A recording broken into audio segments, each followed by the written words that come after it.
ইসরায়েলের প্রধানমন্ত্রী Benjamin Netanyahu ইরানের বিরুদ্ধে গণহত্যার অভিযোগ তুলেছেন, যখন তিনি নিজেই আন্তর্জাতিক সম্প্রদায়ের মদদে গাজায় ফিলিস্তিনিদের বিরুদ্ধে প্রকাশ্যে গণহত্যা চালাচ্ছেন।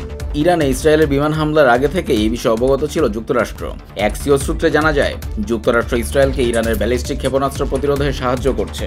এই দ্বৈত নীতি আজ স্পষ্টভাবে উন্মোচিত এবং এখনও এই নীতি আন্তর্জাতিক অঙ্গনে বিদ্যমান।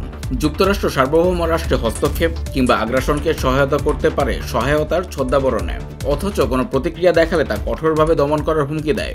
জাতিসংঘ নিরাপত্তা পরিষদে আন্তর্জাতিক বিষয়ক ব্যুরোর সিনিয়র কর্মকর্তা ম্যাকয় পিট বলেছেন, প্রতিটি সার্বভৌম দেশের আত্মরক্ষার অধিকার রয়েছে এবং ইসরায়েল তার ব্যতিক্রম নয়। তবে তিনি বলেননি ইরানও এর ব্যতিক্রম নয়।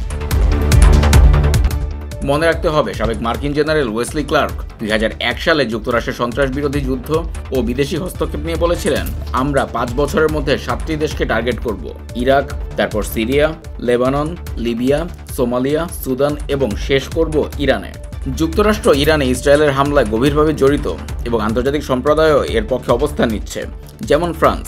এছাড়া অস্ট্রেলিয়ার পররাষ্ট্রমন্ত্রী পেনি ওয়াং একই কণ্ঠে কথা বলেছেন। চেক পররাষ্ট্রমন্ত্রী ইয়ান লিপাভস্কিও ইরানের পারমাণবিক কর্মসূচিতে বাধা দানে ইসরায়েলি সামরিক অভিযানকে সমর্থন দিয়েছেন।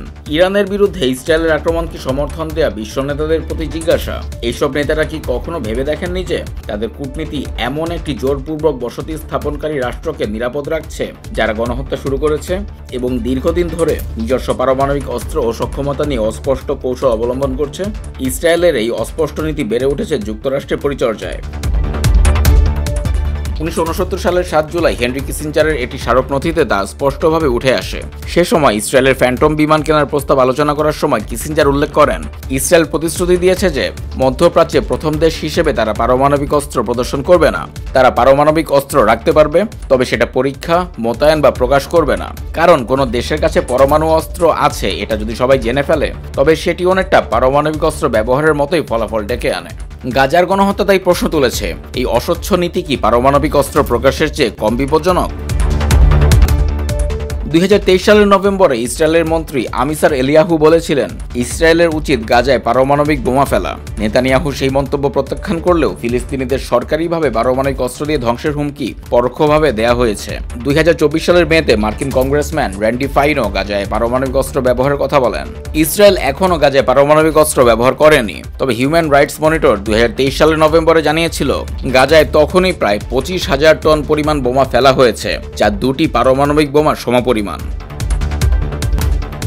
ইসরায়েল পারমাণবিক অস্ত্রধারী 9টি দেশের মধ্যে একটি, যার 250 পর্যন্ত ব্যালিস্টিক ওয়ারহেড তৈরির ফ্যাসিলিটি রয়েছে। তাই প্রশ্ন উঠছে, ইসরায়েল যখন বিশ্বকে ইরানের পারমাণবিক কর্মসূচির হাত থেকে সুরক্ষার দাবি করছে, তাহলে ইসরায়েলের পারমাণবিক অস্ত্র থেকে সুরক্ষা কে দেবে? নেতানিয়াহু মূলত ইরানের মধ্যে নতুন একটি শত্রুর ইমেজ উপস্থাপন করতে চান, যেমনটি তিনি লেবাননের ক্ষেত্রেও করেছিলেন। প্রতিটি নতুন অভিযানের আগে তার পরিকল্পনা বছরের পর বছর ধরে তৈরি হয়, তারপর ইসরায়েল হামলা করে সেটাকে আত্মরক্ষার কৌশল বলে প্রচার করে। পশ্চিমা নেতারা তা মেনে নিয়ে শান্তিমূলক কূটনৈতিক আলোচনার কথা বলেন, ঠিক যেমনটি হয়েছে গাজার ক্ষেত্রে। তবে গাজার প্রতি বিশ্ববাসী দৃষ্টি হারানো চলবে না, কারণ জায়নবাদী উপনিবেশ এড়ানোর পথে কাটা হয়ে আছে গাজাবাসী। ঐতিহাসিক সত্য হচ্ছে, ইসরায়েল হচ্ছে জোরপূর্বক বসতি স্থাপনকারী এমন একটা রাষ্ট্র যারা বৈশ্বিক সমর্থন দিয়ে গাজায় গণহত্যা চালাচ্ছে, আবার নিজেদের পারমাণবিক সক্ষমতা নিয়ে ধোঁয়াশা রেখে ইরানের বৈধ কর্মসূচিতে আঘাত হানছে। হেনরি কিসিঞ্জারের কথাগুলোর দিকে ফেরা যাক। ইসরায়েল একটি পরমাণু শক্তিধর দেশ হয়ে নিজেদের অস্ত্র নিয়ে অস্পষ্ট নীতি অনুসরণ করে নিজেকে প্রশ্নের হাত থেকে রক্ষা করছে। তাদের অবস্থান যদি আন্তর্জাতিক সম্প্রদায়ের জন্যই বুঝে ওঠা কঠিন হয়, তাহলে গাজার মতো দুর্বল জায়গার জন্য বিষয়টি কত ভয়ানক হতে পারে তা রীতিমতো অকল্পনীয়।